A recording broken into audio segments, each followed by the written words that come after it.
Hello students, welcome to Prayagraj one day classes. I hope आप सभी बहुत ही बेहतर होंगे। मैं उम्मीद करता हूँ आपकी तैयारी उससे कहीं ज़्यादा बेहतरीन तरीके से चली होगी।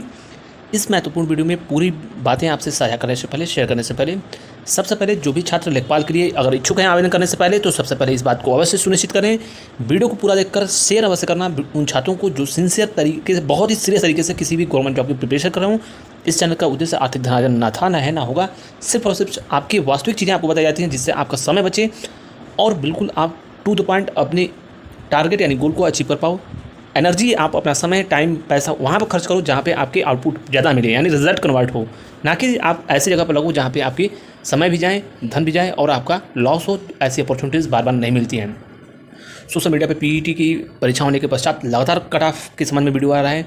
नॉर्मलाइजेशन की बातें बताई जा रही हैं कि शिफ्ट में नॉर्मलाइजेशन बढ़ेगा घटेगा, जिसका कोई 0.1% तथ्यात्मक कोई भी चीज़ें नहीं है, यानी सारी चीज़ें 100% गलत हैं। इन कोचिंग संस्थानों के आंकड़े और इनके बताई गई बातें सिर्फ और सिर्फ कोर्स बेचने की भूमिका का प्रमुख आधार है। कुछ तो ऐसे कोचिंग संस्थान हैं जो इतनी कम कट ऑफ बता रहे हैं जो अकल्पनीय है।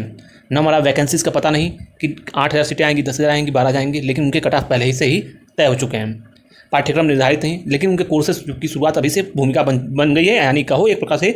तो जो लोग, इवन आप ये देखना, नोटिस करना, कई ऐसे चैनल्स मिलेंगे जो यूपी ट्रिपल एस या यूपी की भर्तियों के बारे में 5% भी नहीं पढ़ाते होंगे, लेकिन उन्होंने अभी से बड़ी भर्ती चुकी है तो इसमें कोर्सेज बिकेंगे। इसलिए जो तमाम सेंट्रल गवर्नमेंट की तैयारियां कराते हैं, अन्य राज्य के बच्चे हैं, अन्य राज्य के कोचिंग संस्थान हैं, वो भी इसमें इंडल्ज हो चुके हैं, जिनको 10.1% भी पीईटी के बारे में कोई भी इन्फॉर्मेशन नहीं है। तो सोशल मीडिया पर सिर्फ और सिर्फ एक लेवल होता है एथिक्स, आपने पढ़ा होगा, व्यक्ति के अंदर वैसे ये गुण होने चाहिए जो कि होते भी हैं, लेकिन एक स्तर भी होता है, एक लेवल भी होता है, कहाँ तक उतरना है, किस स्तर तक व्यक्ति जा सकता है। लेकिन कोर्स बेचने के लिए लगातार अब चीज़ें, अब कुछ ज़्यादा इस पर बोलना भी उचित नहीं होगा, क्योंकि मैं कभी भी नकारात्मक टिप्पणियों से बचता हूँ और ना ही हमारी सोच है। चलिए मैं आपको वास्तविक चीज़ें बताऊँ जिससे आपका भविष्य और समय भी बचे और क्या क्या चीज़ें होनी संभावित हैं। सबसे पहले मैं आपको बता दूं, यूपीडब्ल्यूएससी पीईटी 2025 का रिजल्ट जो है, आपको मेरी ऑथेंटिसिटी भी मालूम है कि मैं एनालिसिस करता हूं तो किन आधारों पे करता हूं, और हमारी कट ऑफ की वीडियोस भी आप देखना। इसके अलावा नॉमिनेशन की बातें भी मैंने आपको बोली थी, तमाम चीज़ें आपको बताई जाती हैं, एज इट इज़ वो चीज़ें सही होती हैं। आप ट्रैक रिकॉर्ड पुराना देख सकते हो, चैनल पर सारी चीज़ें उपलब्ध हैं।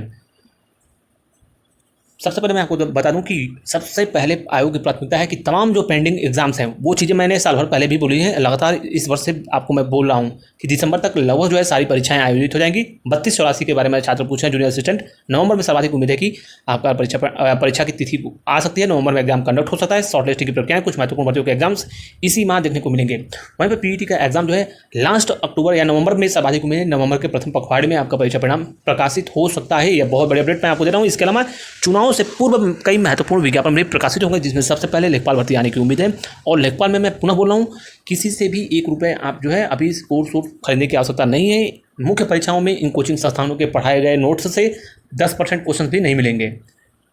इसलिए सबसे सर्वोच्च और अपनी तैयारी में अगर आप बहुत ही अच्छे तरीके से अगर आप स्कोर करना चाहते हो तो किताबों को सम्मिलित करो, अन्यथा आपसे लेखपाल भर्ती में पाठ्यक्रम बदलेगा और इतना डीप क्वेश्चन पूछेगा। पूर्व का ट्रैक रिकॉर्ड देखना, इस बार सिलेबस भी बदलेगा, तो सारी चीज़ें आपको बताई जाएंगी। पीईटी में सेफ स्कोर, ये चीज़ें तभी निर्धारित होंगी, किसी भी डेटा के आधार पर विश्लेषण अभी किया नहीं जा सकता है। जो लोग कर रहे हैं वो पूरी तरीके से 100% गलत है, इस बात को आप नोट कर लेना।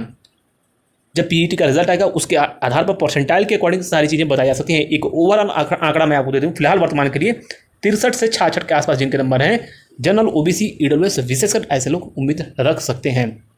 लेकिन इसमें परिवर्तन जो है वह सीटों के आधार पर, कितनी सीटें आएंगी, कितना परसेंटाइल बनेगा, वह चीज़ें बताई जा सकती हैं। लेकिन वर्तमान में नंबर के आधार पर ये एक अनुमान है, लेकिन वास्तविकताएं कितनी होंगी यह परीक्षा परिणाम आने के बाद परसेंटाइल के अकॉर्डिंग ही बताया जा सकता है। जो लोग बोल रहे हैं बहुत अच्छे से आपको दिग्भ्रमित करें कि बिल्कुल कुछ तो ऐसे हैं इतने कम नंबर बता रहे हैं जो सपने में भी नहीं जाएगी कट ऑफ। किन शिफ्टों को बड़ा फायदा होगा, मैं पुनः बोल दूँ कि 6 तारीख की सेकेंड शिफ्ट और 7 तारीख की फर्स्ट शिफ्ट, इन शिफ्टों में बहुत बड़ा फायदा देखने को मिल सकता है। इसके अलावा 6 तारीख की सेकेंड शिफ्ट और 7 तारीख की फर्स्ट शिफ्ट को बड़ा फायदा देखने को मिल सकता है। 2.5 से लगभग 3.5 नंबर के आसपास नॉर्मलाइजेशन में बढ़ेगा घटेगा, यही वास्तविकता में आपको देखने को मिलेगा, और एक्यूरेसी भी इसमें बहुत बड़ा फैक्टर साबित होगा। एक चीज़ और मैं आपको बता दूं, पाठ्यक्रम में बड़ा बदलाव होगा। इसमें बड़ा बदलाव क्या होगा, यूपी स्पेशल कंप्यूटर आपका पूछा जाता है, कंप्यूटर यूपी स्पेशल, लेकिन इसमें आपको इस बार हिंदी, मैथमेटिक्स, ये जो क्वेश्चंस पूछे जाते थे, इसके अलावा जीएस, इसमें बहुत बड़ा बदलाव होगा, संभावनाएं प्रबल है कि इसमें संभव तो मैथ शामिल हो सकता है, अन्यथा मैथ की जगह सिर्फ और सिर्फ बीपीओ की तरह पर यह मान कर चलो कि 65 क्वेश्चन जो हैं ये ग्रामीण परिवेश, भूमि मापन, पैमाइश, इन तमाम चीज़ों से, योजनाओं से रिलेटेड तमाम क्वेश्चन को पूछा जा सकता है। और जब ये चीज़ें पूछी जाएंगी तो यह मान कर चलना पेपर का लेवल जिस प्रकार से आ रहा है, स्टेटमेंट बेस्ड क्वेश्चन आ रहे हैं, फैक्चुअल चीज़ें नहीं आ रही हैं। आप अच्छे से जानते हो कि एक क्वेश्चन में दो स्टेटमेंट्स दिए जा रहे हैं, तीन स्टेटमेंट्स सही हो रहे हैं, तो इस प्रकार से कहा जाए। और इसका एडवांटेज सबसे ज़्यादा पीसीएस वाले स्टूडेंट्स को होगा, जो लगातार इसमें बहुत बड़ी संख्या में ऐसे स्टूडेंट्स भी हैं जो आर मेंस देते हैं और पीसीएस भी देते हैं, तो वो चीज़ें इसमें बहुत बड़ा फैक्टर होगा। तो आप अपनी पोटेंशियल को देखना कि किस में आपकी क्षमता है, पोटेंशियल क्या है आपका, उसी में आप लगना है। अगर आपके पास स्पेशल क्वालिफिकेशन है तो डेफिनेटली मैं आपसे बोलूँगा कि स्पेशल क्वालिफिकेशन की भर्तियों पर लगना, अन्यथा आपका इसमें भला नहीं होगा। या आप अच्छे से जानते हो किसी भी अगर स्पेशल क्वालिफिकेशन की भर्तियाँ 4-6 महीने बाद आती हैं तो डेफिनेटली आप लेखपाल पर लग सकते हो। लेकिन अगर आसपास विज्ञापन आए तो सिर्फ और सिर्फ आप अपनी स्पेशल भर्ती पर लगना, अन्यथा एक साथ 2 तैयारी आप नहीं कर पाओगे। स्पेशल भी मौका आपके हाथों से जाएगा और लेखपाल भी जाएगा। इसलिए अगर जिनके 3 से 4 महीने का समय रहेगा पेपर में तो डेफिनेटली आप लेखपाल के साथ जा सकते हो। कुछ चीज़ें मैं आपको बता दूँ, ये तो मैंने बताया कि कौन से बच्चे आवेदन लेखपाल में करें। जिनके पास कोई भी क्वालिफिकेशन स्पेशल नहीं है, डेफिनेटली आप लेखपाल में अप्लाई कर सकते हो। अगर आप शॉर्टलिस्ट हो गए तो डेफिनेटली आपके पास एक गोल्डन अपॉर्चुनिटी लेखपाल की बड़ी भर्ती रहेगी। पाठ्यक्रम में बड़ा बदलाव मैंने आपको बता दिया, नॉर्मलाइजेशन में किससे फायदा मिलेगा ये भी एक अनुमान मैंने आपको बता दिया।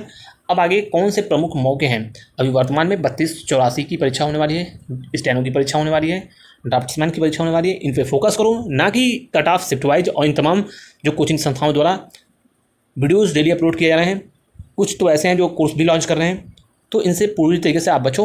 और किसी भी संस्थान में जो है आप एडमिशन लेने से पहले, जो अगर एडमिशन ले भी रहे हैं वर्तमान में, तो पैसे वापस करने की ये पूरी तरीके से गारंटी आप मांगना, जिससे आपके पैसे रिफंड हो। यह नहीं कि किसी और को कोर्स में आपको जो है एंट्री दे दी जाए और पढ़ाई कभी बेकार नहीं होती है, पढ़ाई अन्य भर्तियों में काम आएगी, ये शब्द बोलकर आपको भ्रमजाल में फंसाने का पूर्णतः प्रयास होगा। पुनः बोल रहा हूँ, किताबों से पढ़ो और सिर्फ मॉक टेस्ट लगाइए, एनालिसिस कीजिए। यही एकमात्र तरीका है यूपी ट्रिपल की विशेषकर भर्तियों को निकालने का।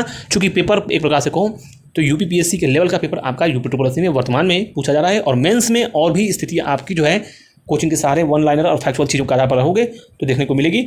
वर्तमान में पीईटी के पेपर के आधार पर आप मुख्य परीक्षाओं के पेपर का मूल्यांकन नहीं कर सकते हैं। ऐसे ही लोग जो थोड़े से नंबर पाने के बाद अगर थोड़ी सी इनके पास एक प्रकार से कहा जाए मौके हैं, तो डेफिनेटली आप उसका पॉजिटिव रिजल्ट में कन्वर्ट करो चीज़ें को, अपने यानी नंबर को अपने पॉजिटिव रिजल्ट में, फाइनल मेरिट लिस्ट में सेलेक्शन पाओ। तो जो चीज़ें बताई गई मैंने आपको बता दिया कि किस में आपको आवेदन करना है। अगर आपके पास कोई स्पेशल क्वालिफिकेशन की भर्ती नहीं है तो डेफिनेटली आप लेखपाल के लिए अप्लाई करो। अगर आप मेंस में एलिजिबल हो जाते हो तो इसमें लग सकते हो। लेकिन जिन छात्रों के पास स्पेशल क्वालिफिकेशन है, अगर आपके विज्ञापन में 3 से 4 महीने का टाइम मिलता है तो डेफिनेटली आप लेखपाल में तैयारी कर सकते हो। लेकिन अगर आपके पास लेखपाल के साथ साथ वह भर्ती अगर आपके आ जाती है स्पेशल वाली, तो स्पेशल में लगना, उसमें आपका भला हो जाएगा। क्योंकि एक कहावत है, 2 नावों की सवारी अगर आप करोगे तो डेफिनेटली आप डूब जाने की संभावनाएं वहाँ पे ज़्यादा पाओगे। अगर आप यूपीपीएससी के लगातार पेपर दे रहे हैं या फिर जीएस पे बहुत अच्छी कमांड है आपकी, तो डेफिनेटली आप दोनों चीज़ें कर सकते हो। ये वास्तविकता है, यथार्थ है। किसी को बुरी मेरी बातें लग सकती हैं या फिर सही हो सकती हैं बातें, उनको हो सकता हो कि उन्हें अच्छी लगे, लेकिन जो चीज़ें होती हैं वही मैं आपको बताता हूँ। दुनिया का कोई भी व्यक्ति वर्तमान में सिर्फ इस आधार पर आपको जो है नहीं बता सकता कि किस शिफ्ट में फ़ायदा मिलेगा, किस में नॉर्मलाइजेशन की प्रक्रियाओं में कितने परसेंटाइल बनेंगे। यह तमाम चीज़ें रिजल्ट आने के बाद ही पता चलता है। वर्तमान में कितने बच्चे कितने नंबर पर सिलेक्शन होगा, लेखपाल में शॉर्ट लिस्टिंग कितने नंबर पर होगा, यह एक प्रकार से कहा जाए तो अंधा तीर चलाना हुआ। जब रिजल्ट आएगा उसके अकॉर्डिंग ही परसेंटाइल के आधार पर सारी चीज़ें बताई जा सकती हैं। तो इसलिए आप अभी भी थोड़ा सा जो आपके आगामी एग्जाम्स हैं फिलहाल अभी उस पर फोकस करो। अभी पीईटी 2025 के रिजल्ट भी नहीं आए और उसकी भर्तियाँ आगामी आएंगी, तो वो बात की बात होगी। वर्तमान की प्रक्रियाओं में सम्मिलित हो जाओ, जो आपके पास अपॉर्चुनिटीज़ हैं, डिफरेंट टाइप्स ऑफ जो एग्जामिनेशन कंडक्ट हो रहे हैं, जो भी रिक्रूटमेंट आपके हो रहे हैं, जैसे रेलवे हो या फिर जो भी ऑटोनोमस इंस्टीट्यूट्स हों आपके, या फिर सेंट्रल गवर्नमेंट में एसएससी और भी जो स्टेट गवर्नमेंट्स के एग्जाम्स होने वाले हैं उन पर फोकस करो, जिससे आपका भला हो जाए। तो फिलहाल इस महत्वपूर्ण वीडियो में बस इतना ही। Thank you so much for watching Prayagraj Monday classes. All the best. जय हिंद।